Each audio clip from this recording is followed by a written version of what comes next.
circa 1981 or something. Anyway, there, a world of stories. Just this. And how long have you been there? My third year. Yeah. She's the right person. She is the right person. And you're back, you've been working in grains. Yeah, back home in Oregon, in the Willamette Valley. Oh, okay. Yeah. Her father's the world famous barley breeder. Oh, okay. Yeah, yeah. So we already have, I think, 2 acres of barley on farm. Yeah. Yeah, just as cover crop. It'll all be so barley. It's Well, my slow yeah, takeover. Well, Mike Peroni was working with I those. just talked to him. He's grown my dad's variety of all of those. Yeah. I talked to him yesterday. Yeah. So why the hell are you growing that? That's a low yielding variety. And he's Cheryl's working with NBC on the project. So she's working with Mike here. All the time. Yeah, all the time, basically. So, And I sat in on that women's yeah. Oh, did you? conversation yesterday. Barbara was there, Cheryl said. Oh, I was hoping that she'd be up here. And we'll get her back. Anyway, it was really powerful. I have recorded it. They're going to have to do some editing before they can post it.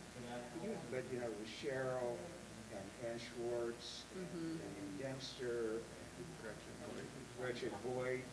Really powerful. Yeah. And Lynn Cody in Oregon, who you may know. Anyway, and when it comes out of it, it really needs to be a Till Women's, because it was just so clear. The role of women. The smartest people in the business I know, and we don't have patience for all the other stuff that goes on. Cheryl told me Ann's comment, it's like, belt buckles, really? Ann said, yeah, I go to these meetings and all I hear belt buckles. That's funny. All I've ever wanted is the belt buckle. Yeah, well, you fit in that category. So around a few more minutes, Mark? Sure. I can never figure out how to exit all this. I need, And they said, they confirmed that this was recorded, yeah, because part of my interest is that there's yeah. finally a real farming couple at Philhouse. And, Cool. I don't know how to get out of this. Well, we'll do it that way. That works. Just bail. And there's some land there, and they're really Yeah. highly motivated. And it's just a matter of, okay, what do we do, Lord? And they, they're just, it's really, they're ready to butcher their first 5 Kuna pigs. And they serve their first crop of winter squash. But they've got, they're just amazing people. They're 30-somethings, 4 kids. Yeah, it's so exciting to see that. And 4 kids homeschooled. And these kids are astonishing kids. They're just beautiful. Or to be out there, and they got geese and ducks, and see it was 4-year-old leading the geese, and then 7-year-old Eleanor opening the gate. The geese go through. It's just Yeah, no. and anyway. How's Terry? Pardon? How's Terry? Well, she's working hard to stay. Stay good. Aren't we all? Yeah. Yeah, some of us working harder than others. She works quite hard. Yeah. So it was that Let's step out here.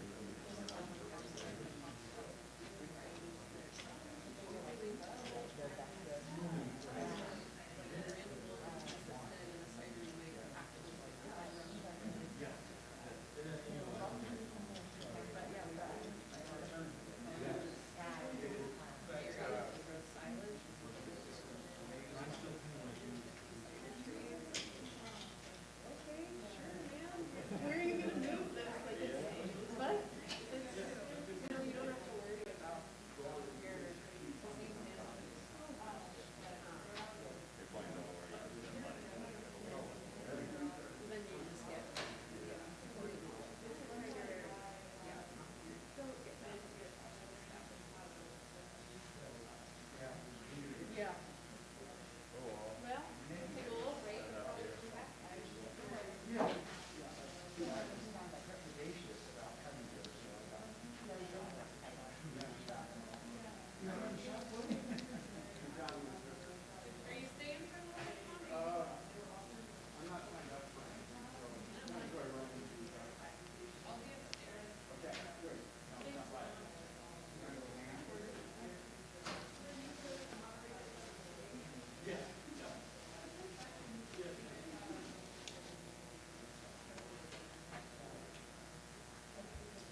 Hey, Tom, this isn't your thumb drive, is it?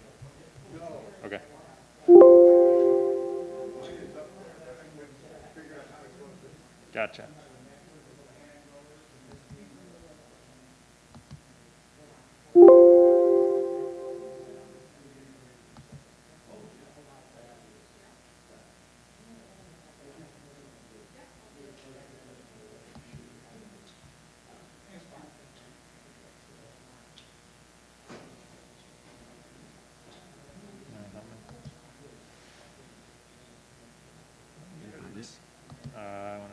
I'm not sure who's that. I'm just gonna get rid of it. If that's okay. I was gonna turn off. Yeah, I was gonna turn that off. Would you turn the sound off so that doesn't? It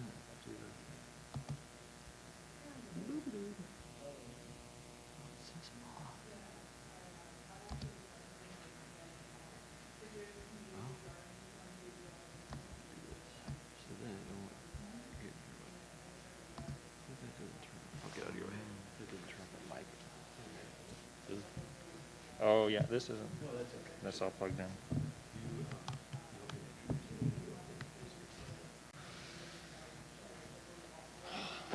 I'll be all right. You just tell me when I'm supposed to start. Yeah. Format the disk. That seems like a bad idea. Screw you. Formatting's bad.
It's going fine. Hi, Terry.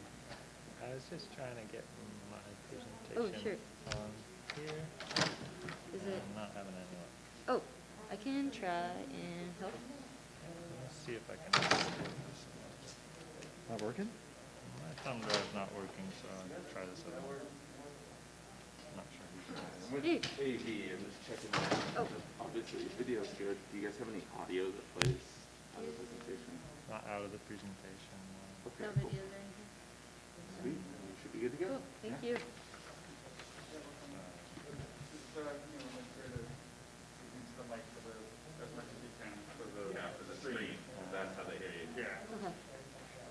Cool. Thank you. Thank you.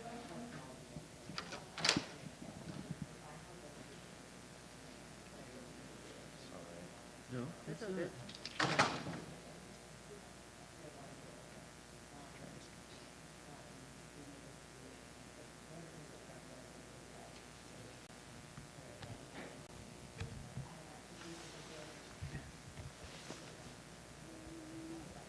Which one is yours, Brooke? Top one. Top one? Yeah. Maybe I'll just run it through the thumb drive and see if it works. Hello. Hi. You were here in the last, right? Beautiful. Yes.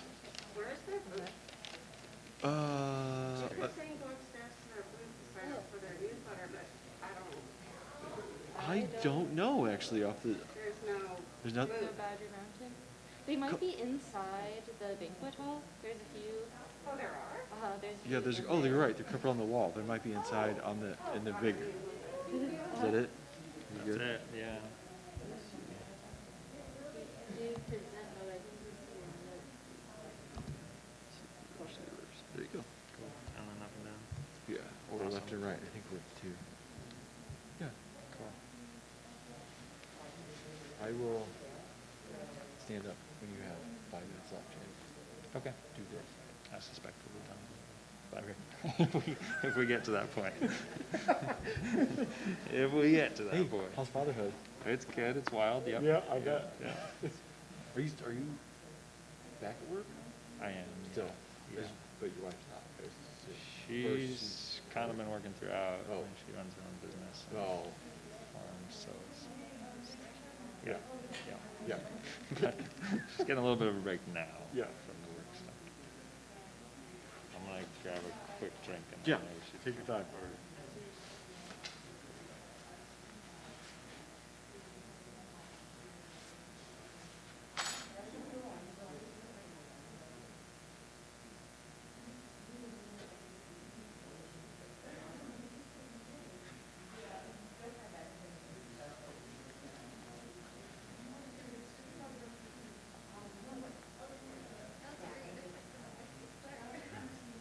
Right, did they create a new position, or are you, like, the position always there? There was, but there wasn't, there hadn't been someone in that position for probably 6 or 7 months, I think.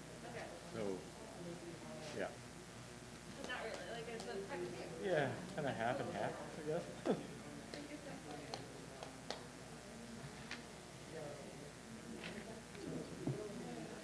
After 11, should we go? I'll let you go. I'll say what the session is and then I can take over. Hi, everyone. This is the second morning session. It's 1F, the impact of organic, wait, was that right? Yes. On organic amendment and no-till seeding on forage production. And Brooke Brower from WSU will be presenting.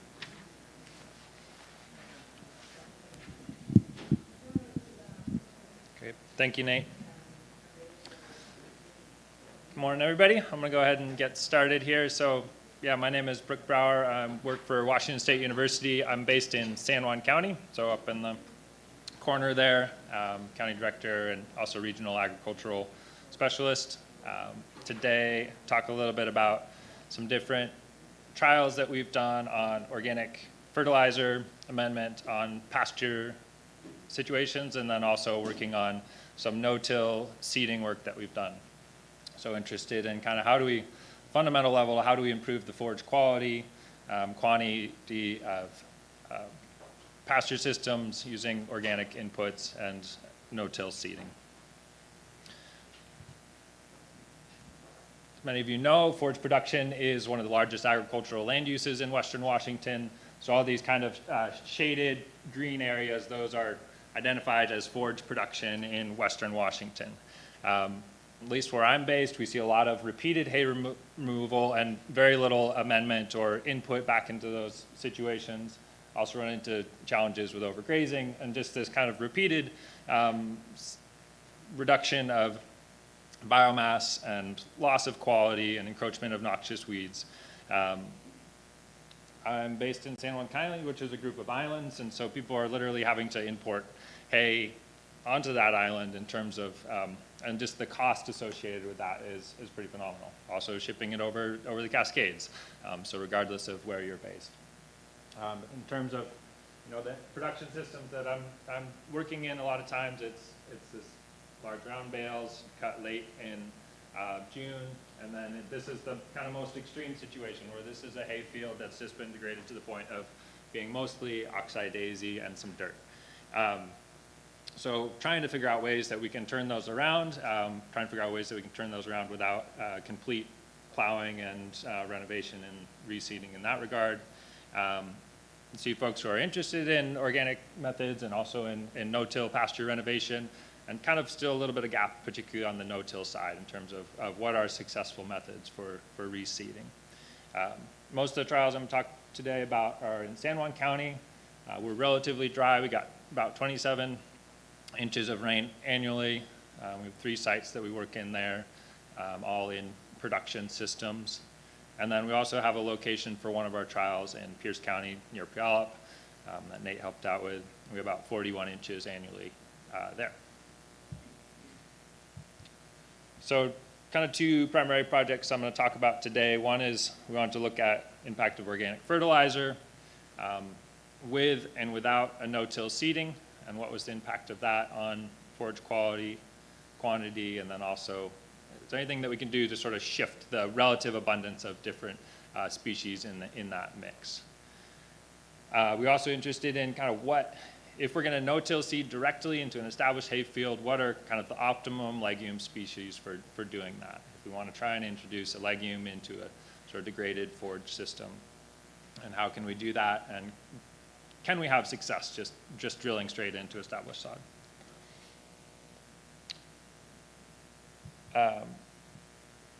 Taking a little bit more of a deep dive into that first one. So no-till seeding with fertilizer. So 3 locations. I'll talk a little bit more about some of their characteristics. It's a randomized trial with 4 replicates of everything. What we call the main plot, so the no-till seeding, we planted an Italian ryegrass at 30 pounds per acre and a white clover at 6 pounds per acre. And those were no-till drill. In this photo here, it's just the drill lines there. You can probably see very faintly straight into that established hayfield.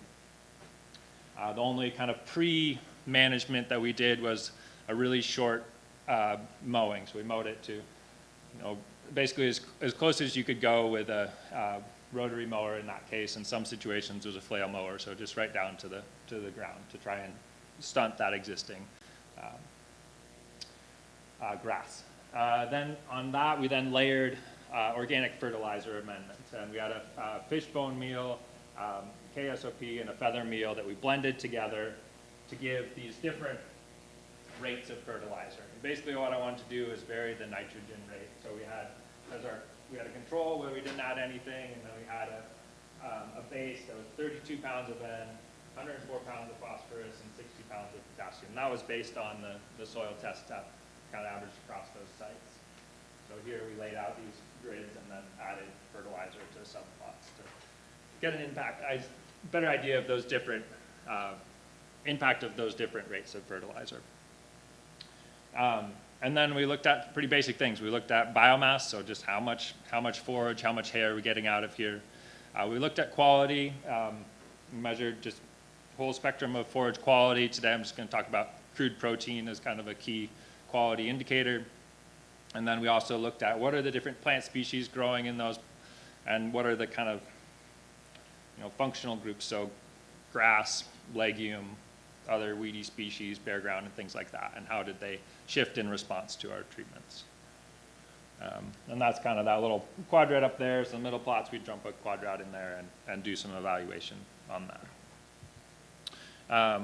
Just going in a little bit more detail in terms of timeline, in terms of applications and things like that. So Beaverton Marsh Preserve is one of our key sites. It's been hayed annually, probably going on 10 plus years. It had cattle on it before that, but it's basically been a no input hay system since then. And the initial planting we did fall of 2019. Again, those are the drill strips there, so you have planted and unplanted side by side. We did our fertilizer application in the spring. So late April of 2020, we came in and applied those different rates of fertilizer. And then we've sampled it in June of 2020 and 21, and then also in fall of 2020 and 21 to get a sense of productivity and species there. In terms of kind of what was the underlying soil conditions in that site going in, 5.6 organic matter, just available nitrogen, which is highly available or variable in systems, but it was about 12 pounds per acre. Very, very, very low phosphorus, about 2 milligrams per kilogram of phosphorus, and also low potassium. So we knew there was really low kind of baseline phosphorus and potassium, and also based on the soil test, it seems like it was likely to respond to nitrogen as well. Tall fescue, crested dog's tail, meadow brome were the dominant species in that mix. Really a very grass-heavy site, though there is some little hop clover, least hop clover there, which was a legume that was present, at least in the spring. Yeah? Did you have crude protein before and after? I'll show you some kind of the with and without. Yeah, but it's 6 or something, 5 or 6 in some cases.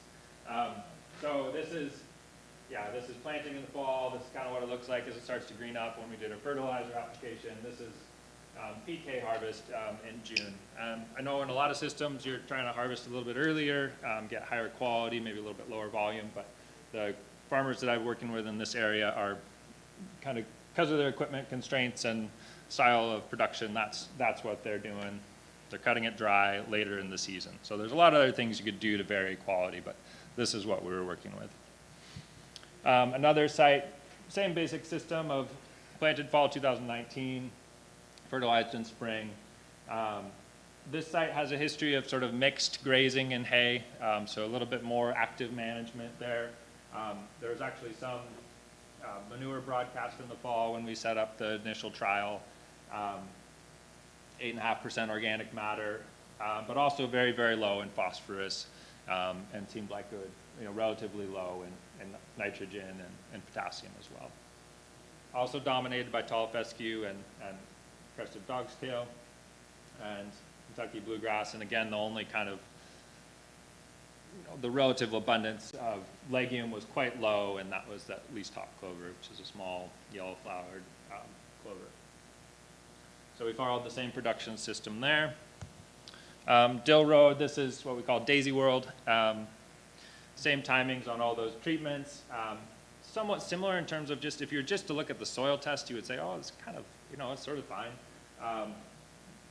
Relatively low in nutrients and available nutrients, but almost completely dominated by hairy cats here and oxeye daisy, a little bit of clover, and maybe 10% actual grass. And that dominant grass species there was sweet fernal grass. So this is what it looks like. It's probably been hayed for 20, 30 plus years with minimal to no input. So it's kind of the extreme end of just what happens. And if you just kind of keep pushing without amendment. So we're curious, can we do anything to turn this around without just plowing it, or doing an herbicide treatment or something like that?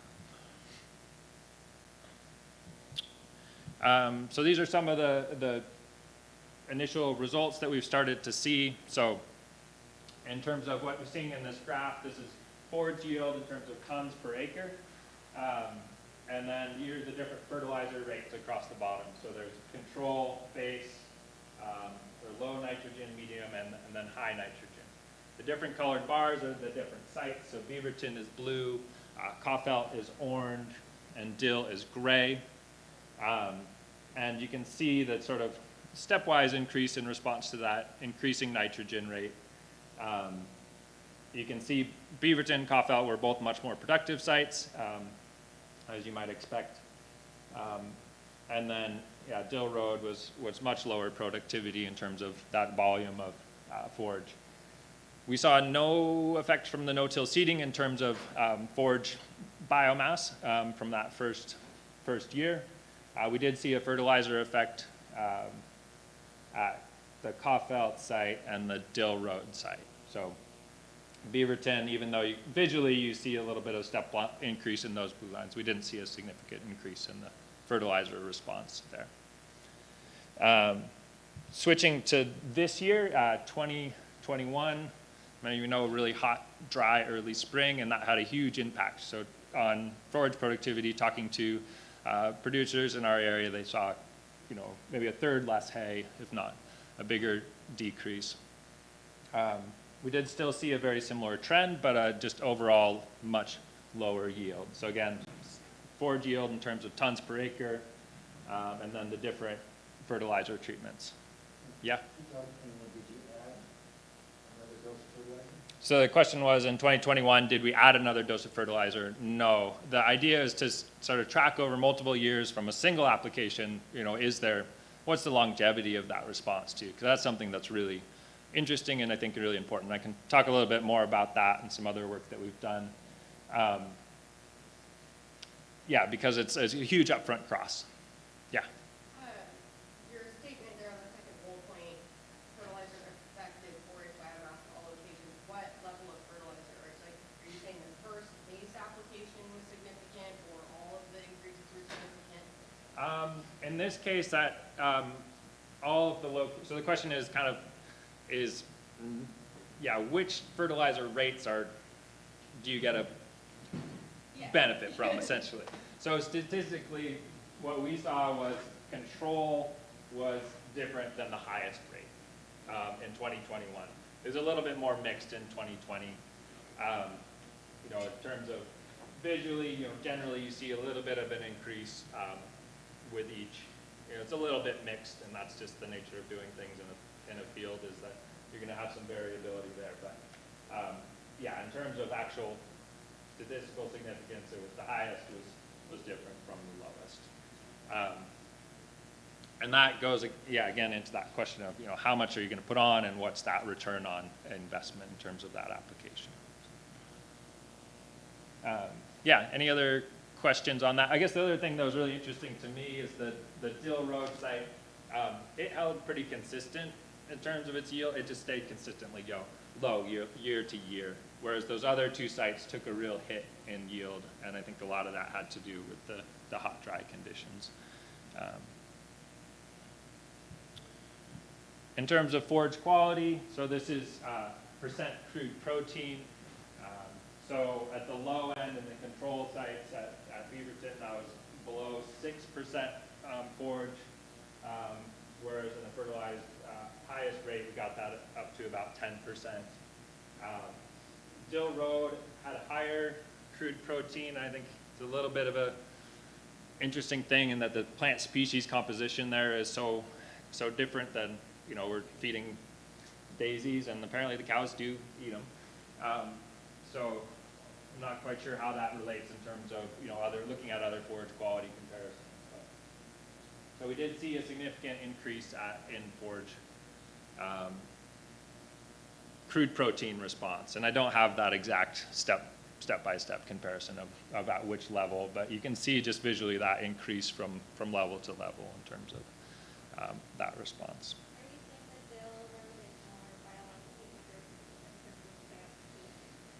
The Dill Road site is possibly more biologically diverse in terms of plant species, and the species mix, though, is almost entirely what you would consider noxious weeds. So it's an interesting thing, right? It was more stable in terms of yield, but it just stayed consistently low. Ish, yeah. I mean, I'm not sure what else the cows have to eat when they're offered that hay, but they will eat it. So. Yeah. So they don't really graze offsides, do they? They'll typically avoid them, but if you don't have another option, then you might go for it. So. The other thing that we looked at was sort of the percent cover of an area in terms of different types of, or what I'm calling functional groups. So grass, grass, legume, and we lumped all the other forbs, so those kind of broadleaf species that aren't a legume, and then we also looked at just kind of percent coverage of bare ground in terms of, and these graphs, this is percent coverage of grass, and then these are the different fertilizer treatments along the bottom here. The Dill Road site, the Beaverton site, and this is fall of 2020, we saw a significant increased coverage in grass. So the grass was responding to that fertilizer and filling in some of the gaps at those sites. We didn't see that same shift at Kaufeld Farm. This was one of the things, and we did not see, in terms of coverage of grass, we didn't see any change from the no-till seeding. In terms of forage quality, we didn't see any change from the no-till seeding that we did. What we did see in fall of 2020 was a very, very slight increase in percent cover of white clover where that had been planted at one of our sites. So this was drilled in fall of 2019. By fall of 2020, we were starting to see little clumps of white clover in those plots that had been planted. We saw no sign of establishment at those two other sites. You do any limestone or calcium addition, say processing or any other So the question is, did we do any limestone or calcium application? And then you could test for it as well, too, so. We tested pH before we started the whole project, and kind of based on the standard, and I don't remember off the top of my head exactly what it was, but based on the sort of standard recommendation, it was high enough pH that there wasn't a recommended lime application. So we didn't, in this case, we just did the fertilizer treatments. But you didn't analyze for specific calcium. We did. It's probably in the soil test, but I haven't looked at it. And there may be, I think, other thing that I'm always like, oh, shoot. So there's probably other micronutrients. Yeah. Yeah. So those other micronutrients could be a real limiting factor for establishment of some of those clovers, and have to go back and look a little bit more closely at that. But yeah, but starting to see some potential for establishment in that spot where we did the no-till seeding with of clover. We went back in fall of 2021, and this graph is again percent white clover here. This is the Beaverton site up here, the Kaufelt site, and then the Dill Road site. And then these little bars indicate the percent cover of clover, and this is the seeded plots, and this is plots that didn't have any no-till seeding.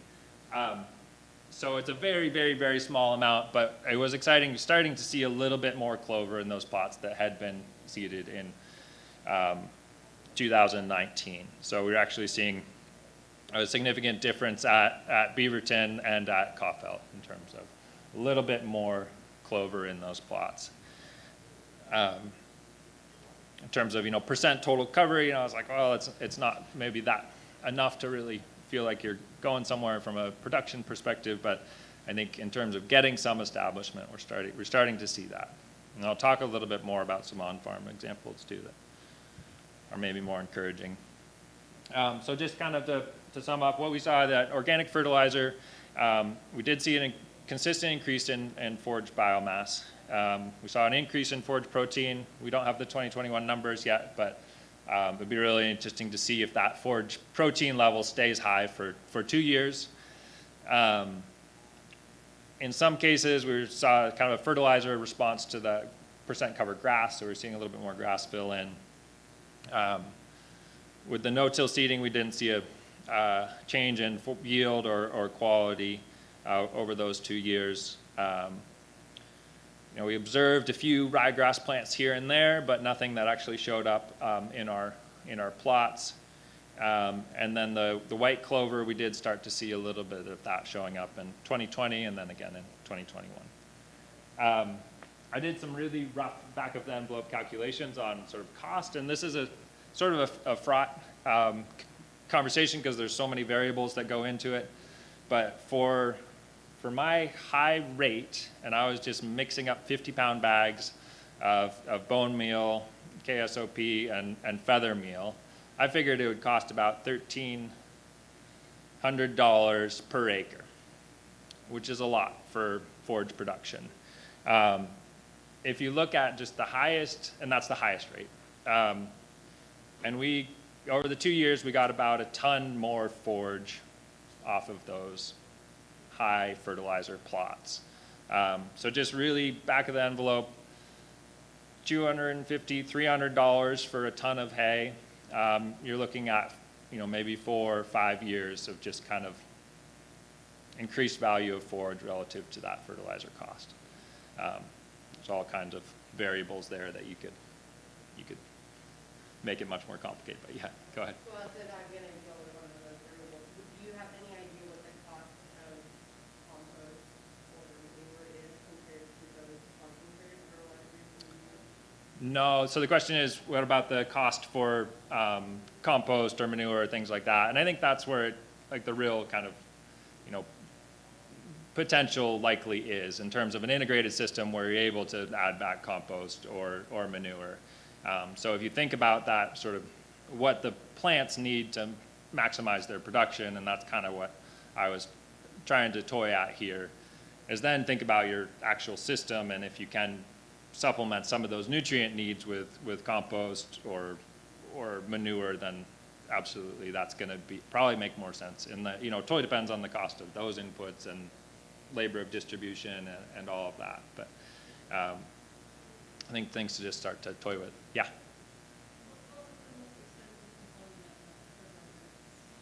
So the question is, what was the most expensive component of the fertilizer mix? And the answer is I don't remember. But I would be happy to look at that with you afterwards and break it down. But the feather meal is primarily for nitrogen, and so that's the one, what we were varying in this study, and that definitely adds up. Though these sites were all really low in phosphorus, so that was another big one, trying to get that phosphorus level to be sort of optimal.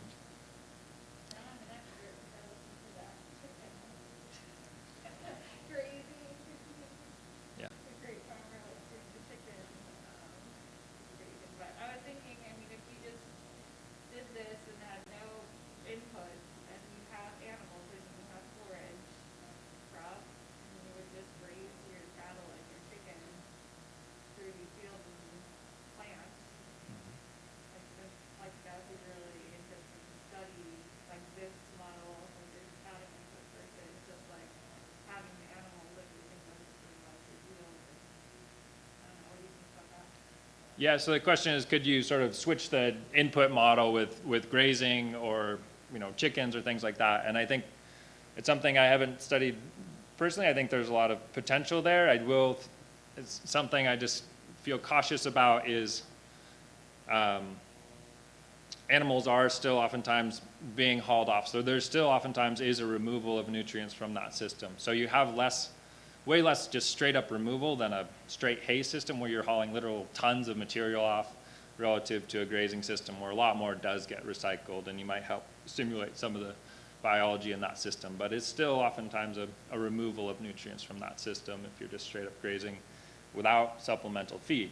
So that's the question then, is it cheaper then to bring in feed, run it through an animal, and poop it back on the pasture as your input than just a straight input? And that starts to get into, which is, I think, really important questions to be asking. One of the farmers that we work with runs pastured poultry, and you just like phenomenal green streaks through his pasture. And that's one of the sites that we're seeing that response to fertilizer. Next door, he's running, broiler pens, and you just see these streaks of green where he's run the pens, and he's bringing in that family is bringing in a lot of feed to feed those animals, and that essentially becomes your input to that system. So, yeah, you could just grind up the feed and put on. No, that's not. We joked about that. That's probably not a good idea. Yeah, so I think all those questions in terms of your particular system and what the costs are for you are things that I think important questions to be asked in terms of that kind of return on investment. Yeah. So I manage organic inputs company where I'm going in and talking to potash and which elements they come from. And what I find after looking at farmer soil tests for 25 years is that if you choose to use manure, whether it's diluted manure, like just spreading cow manure or horse manure back over the field, or whether it's being grazed, or whether it's something really concentrated like chicken crackers or whatever. What we find is that the P and K ends up accumulating, and eventually you just need to add some in. So what my organic farmers that are really, really good at keeping track of the details do is they keep testing the field, and they keep applying more, and they're fine, and then they have to stop and just add feather meal. And then fine, and then stop and just add feather meal. And that is pretty counterproductive for them. So the comment was, if you couldn't hear, is that, yeah, in situations where farmers are managing primarily with manure-based sources of inputs, that they see kind of an accumulation of phosphorus and potassium in the soil over time, and then they can drop back the inputs on that and just supplement with some feather meal as a nitrogen source. I'm going to keep going. I think there's going to be plenty of time for more questions and discussion, so do please keep interrupting me here, and we'll just keep going a little bit. I wanted to talk a little bit about this other trial that we did where we wanted to look at a bunch of different legume species and see basically what species types might be the most successful for this type of just direct seeding into established sod. So we looked at a hairy vetch, though it may actually be a woolly pod vetch, which is a subspecies of hairy vetch. So I need to track that down still. But we looked at an alfalfa and a red clover and a white clover and a bird's foot trefoil. We ran this trial at Beaverton in San Juan County and then down a location near Puyallup. Again, we had four randomized plots here. And what we did is we split it into, we had a no seed control, and then we planted these different types of legume. And then we planted them in the fall and we planted them in the spring, because that's kind of one of these questions that pasture folks are interested in with this no-till. You know, what's the optimum planting time to get establishment? And then we've looked at biomass. We're looking at quality and kind of species composition, functional group composition. And then, yeah, those are the seeding rates. So 30 pounds per acre for hairy vetch, 15 pounds per acre for alfalfa, 12 pounds for red clover, 5 pounds for white clover, and 8 pounds for bird's foot trefoil. And that was the target that was adjusted for the actual germination rate. So the actual rates were higher because we had some germination issues.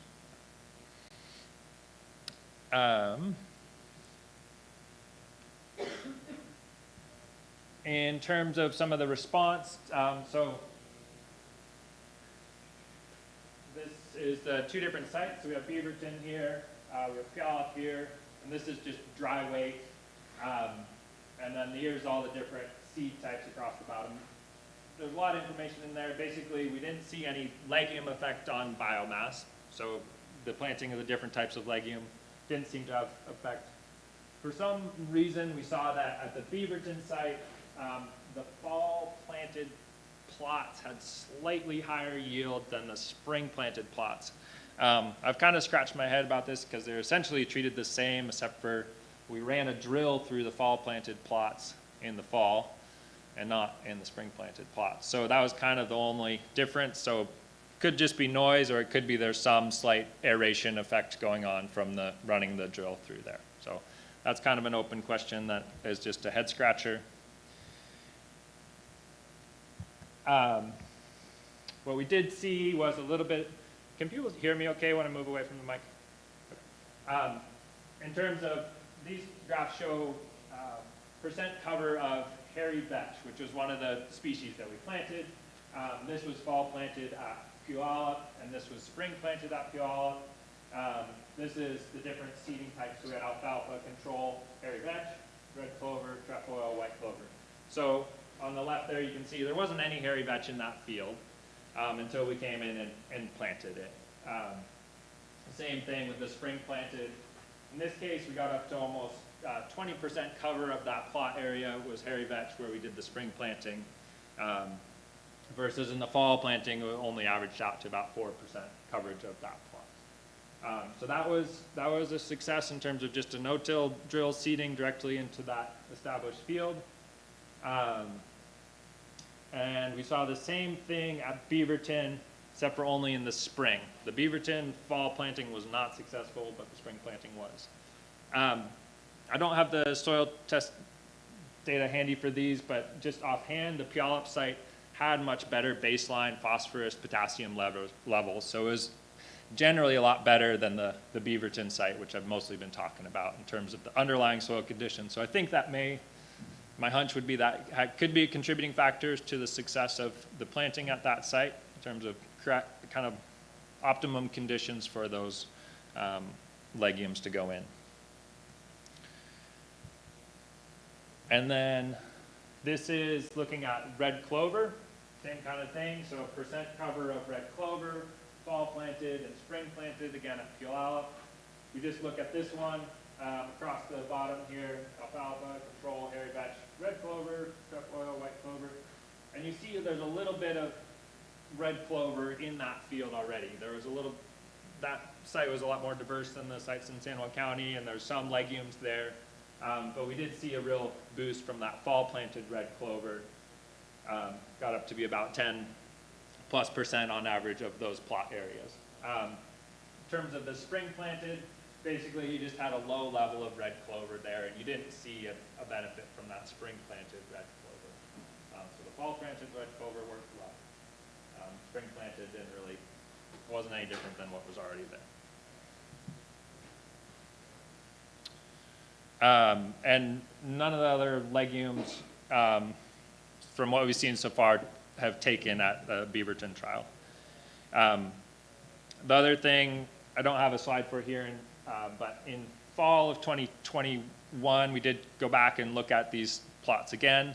We're seeing some red clover still persisting in that fall. I haven't crunched all the numbers on it yet, but it may be that fall planted red clover is still persisting at Puyallup. The hairy vetch is gone. It's an annual, and so you cut it, and it's not necessarily going to regrow. So it's just kind of quick, and then went away. This is just kind of what, here's hairy vetch, here's the drill slot just cut into the ground there. So you could see these nice rows of vetch coming up in some of these plots. So in terms of this trial so far, we haven't seen an impact on the dry weight. We haven't yet measured the quality. It'll be interesting to see if there's a little bit of, the hope is you're going to get a little bit of a protein bump by introducing these legumes into that forage mix.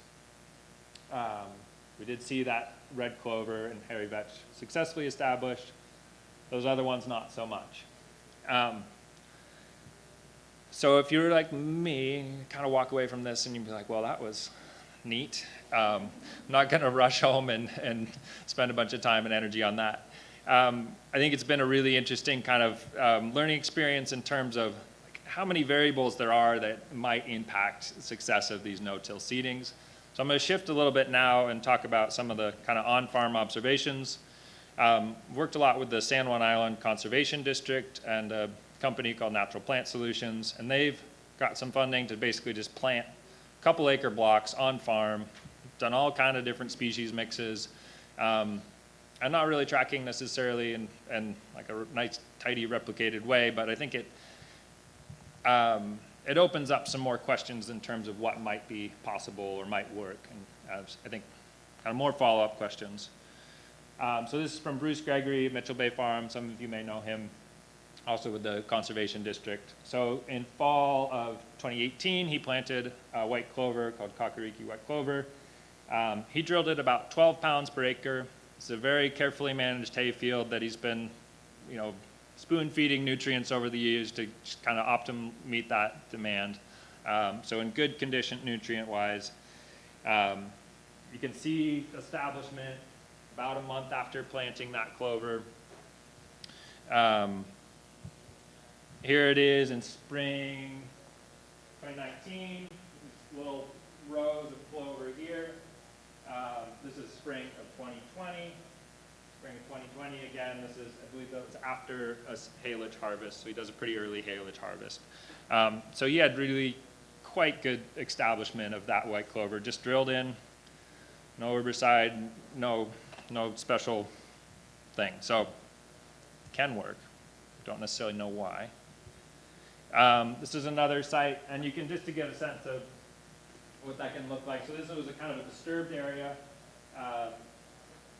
and you can see just the drill lines running through that. So, with less competition, maybe it more established more successfully. So maybe in terms of pre-plant management, maybe it does need to be a little bit more aggressive in terms of maybe there's a light harrowing or something to really knock back that existing grass if you want to really shift the species composition. And this is from Andrew Borner of Natural Plant Solutions, who we worked a lot with. Midnight's Farm, again, quite faint, but you can just see some drill lines into established field. Some of that, I think, just does kind of fade away, and so it wasn't necessarily the most persistent. So like the annual vetch, you may get some establishment, but it's not necessarily going to stick around. This is another site that's been pretty successful. This was a really brushy, bracken and rose bushes, and it was mowed, and so pretty low competition from a grass perspective and kind of trying to transition that into pasture. And they've had really good success. Variety of grass species drilled directly into that without any tillage, and are getting good establishment there. This is next door to some of my plots of Beaverton, and this is what drives me absolutely crazy as a sort of a researcher, where I do this thing and then I walk next door, and they planted a 2-acre block of white clover and red clover and some other grasses and things. Same field where I'm doing all my projects, and just beautiful establishment in terms of the clovers in that plot. So this is, you know, just kind of a side-by-side look at what a field that was basically 95% cover grass, shifting to a pretty high percentage legume. Scratched my head a lot on this one. They were using a higher rate of clover seeding than I used in my trials, so and then they were also using inoculated seed, which in one of my initial trials we didn't use, which was probably a mistake, so worth inoculating your seed. And then also Andrew uses a starter fertilizer blend that's banded with the planting, so it's in the seed drill, bands right in the seed row of, it's a biochar and fertilizer mix. And see if I can have it, it's quite a low rate. I can't quite do the math on it, but it's about 200 pounds per acre of a 4-4-4, but banded right with the seed. So that's another thing that is, I think, worth experimenting with. So the Kaufelt Farm Preserve, these fields are managed a little bit differently, but basically side by side. This was the planted, and this was unplanted. So a real increase in the density of legumes at that site. It's been managed with compost and manure applications, so that's all things that could be helping contribute to the establishment of the legumes in that. So I think a lot of questions that kind of are left to be answered, and I think that sort of on-farm experience is so important, and just like kind of pushing forward where we should be looking or the potential for success. Still a lot of questions on kind of like how long that, if you're going to do a single application of fertilizer, how long is that benefit going to last? You know, in terms of legume species or even legume variety within a species, how much variation is there in terms of establishment? Seeding rate, I think I'm starting to think more and more is important to, you're seeding into a really competitive environment if you have established grasses, and so possibly bumping up that seeding rate. I think getting the nutrients sort of dialed in before you start messing with no-till seeding, so that you have the mix of the micronutrients, the macronutrients there to support, you're introducing a legume that needs those. I think that if you can work it out, that banding fertilizer is probably a good idea to give it sort of a start. And then maybe more aggressive sort of pre-plant management rather than just a simple mowing. Maybe there's more aggressive grazing treatments or repeated mowing or things like that to really stunt the grass. And then patience. So these things take at least a year, if not 2, to really start showing up from what I've seen in terms of just drilled clovers into a pasture. They take that time to get established. So those are some of the kind of thoughts and questions that I have. I suspect you all have thoughts and more questions. Happy to talk about that. I think the only other thing I wanted to share, well, I'd just like to thank a few people. So this was funded by a bio grant from Washington State University. A lot of different farm cooperator partners, San Juan County Land Bank, Sunstrom's, Lum Farms, Lopez Hill, Pete Allison, both the San Juan Islands and Pierce Conservation District helped out with this project. Walton Andrews at our office has done a bunch of the field work and analysis, and Kate Mikulik, Andy Berry, one and only Nate Stacy, and Doug Collins helped out, particularly down in Puyallup. And then a big thanks to Andrew Borner and Bruce Gregory for sharing not only photos, but a lot of just kind of experience messing around with what's going on here. So that's the end of the talk. I do have a few more slides at a little bit of another fertilizer project that looks at multiple years if people are interested, or I'd be happy to take questions.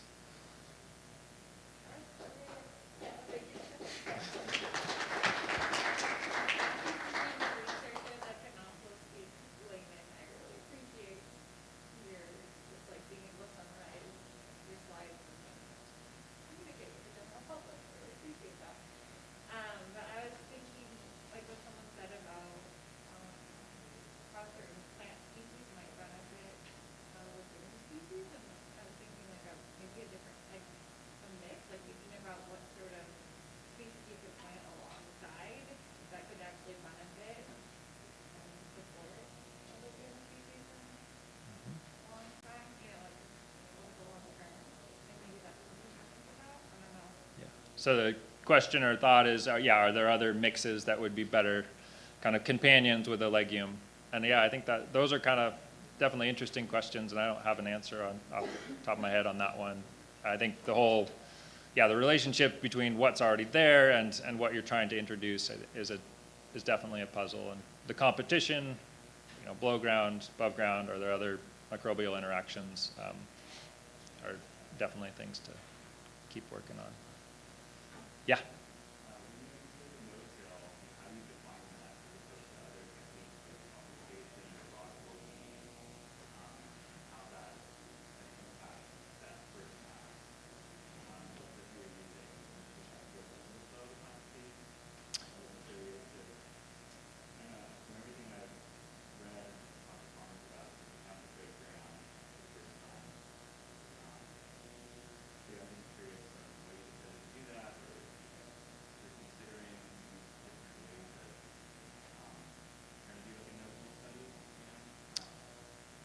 Yeah. Yeah, so the question is kind of what's the definition of no-till in this particular study, and then, yeah, a lot of the work is also, yeah, maybe you do some initial tillage and then you shift to a reduced tillage or no-till system. In the case of these studies, I'm dealing with sort of long-term perennial pasture systems. Some of these haven't been tilled probably in 30 plus years, and at least where I'm at, one of the kind of common scenarios for pasture renovation is you have something that's kind of degraded, you want to shift the species composition and maybe do some amendment. You'll plow and disc and seed grain for maybe 2 years, and then you'll reseed with a pasture mix and go back into long-term pasture. And that gives you an opportunity to disrupt whatever's there, gives you an opportunity to then amend and reseed with potentially more desirable species. So the question was, can you shift to a more productive or more desirable species composition mixed without that sort of tillage step? You know, is that tillage step the worst thing in the world? Probably not. If you're tilling every 30 years in a long-term perennial system, you may be actually incorporating more organic matter. So there's, you know, is it the most evil thing? Probably not. But we wanted to, it's also very expensive and time consuming though. So it takes something out of pasture production for 2 years. You have to have a lot of specialized equipment and knowledge in order to do it well. And it can go really poorly if you have a bad year when you're reseeding your grass mix. If it's a drought year or something like that, it's really hard for it to get established. You can introduce other weed species. So we wanted to shift or just experiment with this idea of what can you do without that, you know, full tillage. So in this case, it was full on no-till. It was a no-till drill specifically designed to cut into established pasture. The fields were mowed aggressively prior to planting, and that was it. So we toyed around a little bit down Puyallup where they tilled a plot and drilled those legume species into that plot. It wasn't part of the full experiment, but I think just observationally, you did see better establishment in those tilled plots where it was just drilled straight into that. A lot more of that legume biomass did show up. So you could also, yeah, you could do different levels of tillage and directly seed into that. And I think that's something to kind of that question of like, can you sort of scruff up the existing species without doing a lot of tillage or without an herbicide application and then get more successful establishment. So I don't know, does that answer your question at all? Yeah.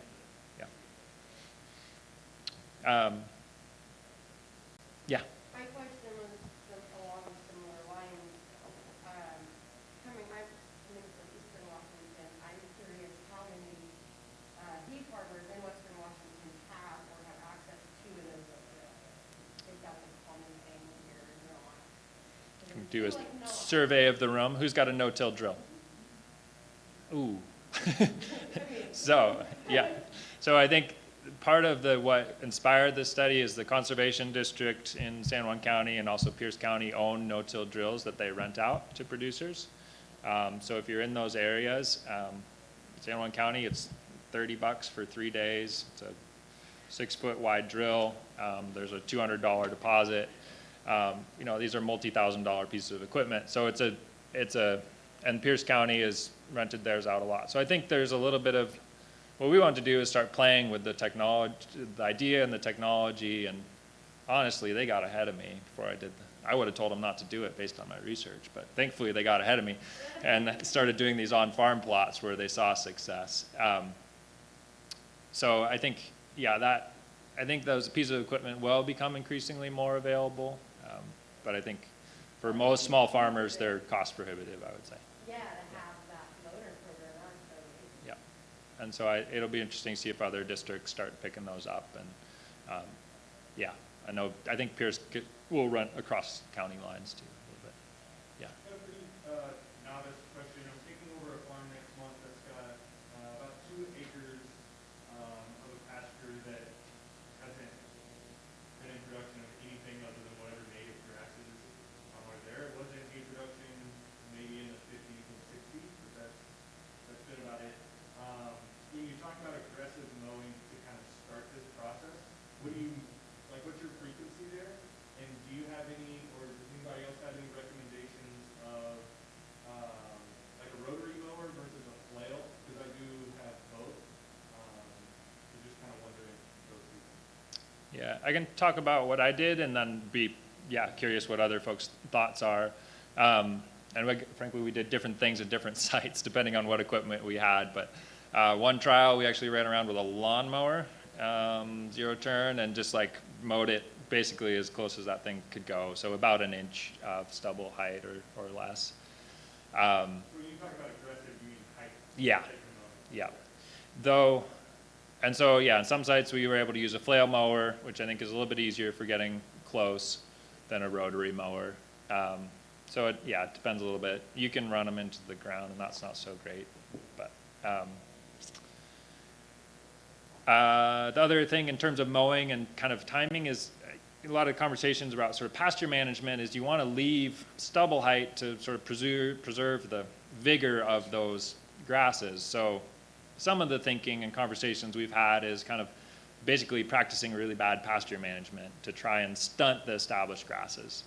So in this case, we only did one mowing pre-planting. If I was to do it again, or probably if I were to do it on my own farm, I would think about mowing multiple times in kind of week or month-long intervals to really just keep knocking back that existing grass, if that's what you're trying to get away from, if you're trying to introduce a legume. Legumes also generally do better with a little bit more light, so they'll respond if there's a little bit more light relative to a grass. So that, again, that kind of shorter mowing can help shift the composition towards legumes.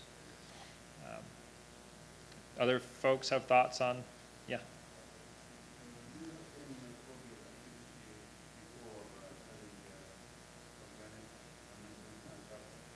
So the question is, did we have any microbial activity measurements before and after? We didn't go, and yeah, it's one of those unknown questions in terms of this study is what was the impact of that fertilizer on the soil microbial activity. We took a baseline, kind of a basic agronomic soil test, and be interested to do a follow-up test on some of those plots, but the study was really designed looking at the above ground biomass and things like that. Yeah. I wonder if you sort of mowed, if you could describe Yeah, so the question is, you prescribed burn. Yeah, I mean, observationally, I've seen very vigorous pasture regrow after burning. You're, turning over a lot of nutrients really quickly, and maybe stunting things back. Grass usually likes the fire, it was tough to burn grass. Yeah. Loves the fire. If you burn it, it'll come back better, but not like the total burn. Yeah. So the comment was that, yeah, burning could actually favor some of the existing grass species. Yeah. Part of your mowing, I think the easy side of the mower is to better mow. Yeah, so the suggestion was in terms of mowing to do whatever kind of chops it up better. I have just talking to folks who just repeatedly mow pastures without haying or just kind of, for vegetation management, is that repeated sort of application of thatch can sort of observationally anyway, can suppress the legumes and that you're just kind of mulching them out. So that's something, but if you're removing it through grazing or haying or things like that, then that should open it up. Yeah, question in the back. I have a question about with using the drill seeders and bristle seeders, have you found with the cover crop combination, like a set number of varieties that works better than others for creating your research? Looking at the C1s are like a blend of 3, a blend of 13. And it's just, have you found any positive or negatives with using just tractor seeders? So the question is kind of what's the optimum mix number of species in a mix? Unfortunately, I haven't done that study myself in terms of like, it would be interesting to do, sort of, yeah, gradually increase the diversity in the mix. Observationally, some of these sites were planted with kind of a larger number of species, and I think the idea for those farmers was, yeah, let's just throw it all out there, see what sticks. And I think there is something to that in terms of, they're doing red clovers and white clovers and vetches and things like that, and seeing establishment of different species. So I think it's kind of an open question. I think it is worth thinking about,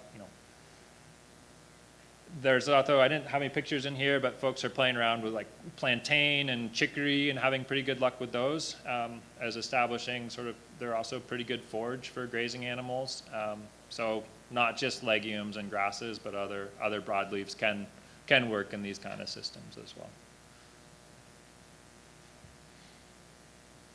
I'll throw one more thing out. How are we doing on time, Nate? 2 minutes, I think? It's noon. Okay. Okay. Just for the sake of just kind of this conversation about longevity of projects. So. 15 minutes. Okay. Well, we'll have plenty more time if you want to hang out, or we can let you go early. But so in spring of 2018, we set up a project where we did. Basically, I wanted to just like throw as much. This is my land grant calling it's like let's throw as much fertilizer at this thing and see what happens. So we did 100 pounds of nitrogen, 130 pounds of phosphorus, 300 pounds of potassium, and honestly, that was a mistake. But that's what we did. I did my math wrong. And then we've been monitoring this for 4 years now. And the question was, what was asked earlier is kind of what's the long-term benefit of this single application? So it was really, really basic experiment. We just wanted to fertilize plots and control plots. And then we've been tracking it. And this, visually in terms of what you can start to see. So this was 2019. So we applied initially in the spring. There was a little bit of boost that year, and then this is the following spring. So no new application. This is the control plot, and this is the fertilized plot. So much more lush green growth, a lot more volume. Didn't track it specifically, but also seems like some of the vetches and legumes that were in that field kind of responded to that nutrient availability as well. And this is just kind of tracking over time. So this is dry weight. In this case, it's pounds per acre. And these are the years. 2018, when we applied it, 2019, 2020, 2021. The blue line is with fertilizer, and the yellow line is without. So every one of these years, we've seen a significant increase from that higher rate. What you see here, I think a lot has to do with also the effect of kind of that year-to-year variability. So 2018, we applied it. It's a pretty dry year. So not a lot of time for kind of the plants to take up those nutrients and respond. 2019 and 2020, we saw a pretty substantial boost from that residual. Again, 2021 is a really dry year, so that difference really shrank down in terms of, likely in that case, the water was the more limiting factor than that residual fertilizer. So seeing at least 4 years, and I'm just kind of interested in kind of what's the long term. And that's where I have some hope that maybe there's a high upfront initial cost in some of this, but there is potential for kind of that return on investment from that. So that really truly is the end of the bonus content. So happy to hang out and would love to hear more about what people are doing. If you have things or questions or things you want to share in terms of your own experience managing pastures. And if has anybody tried doing any no-till seeding at all? Yeah. What kind of system were you? I did it in a ranch where it's at Idaho. We did a bunch of native last time. I think it was more of the soil. We tried it multiple times. They're really cool. Yeah. It was like actually a combination of like sagebrush and my boss told me not to the other ranchers just wanted sagebrush.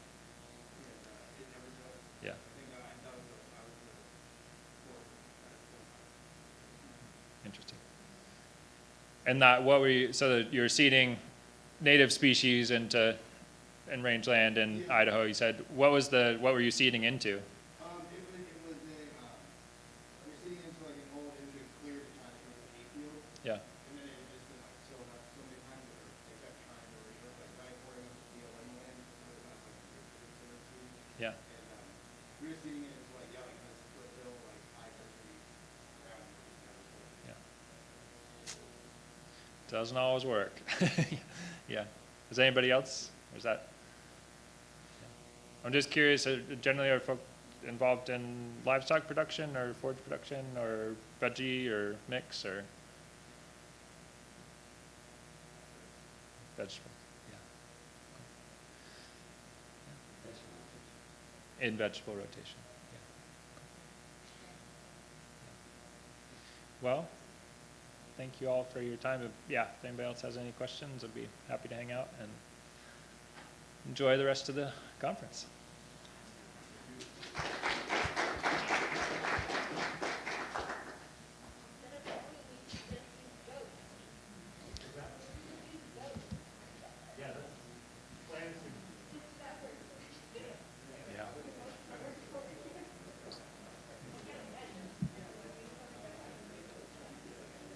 Hello.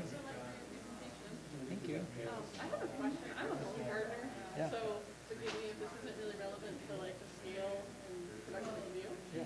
But I have like an acre of land, and there's just an open field of grass. So I put in a 21 by 21 plot for my little garden. Yeah. And I tilled, and I made a mistake the first season of not putting down any cover. I put down some hay straw, but not everywhere, so the grass kept encroaching. And then this season, I put in some alderwood chips. I didn't do it along the border, I just planted just different edible flowers. So I'm wondering if you have any suggestions? Like, I was thinking of just putting down like plastic around my enclosed fenced area to kind of help suppress the weeds so that they're gonna come in, but do you have any thoughts or suggestions? So it's basically, straight out of hayfield, and you're trying to figure out how to manage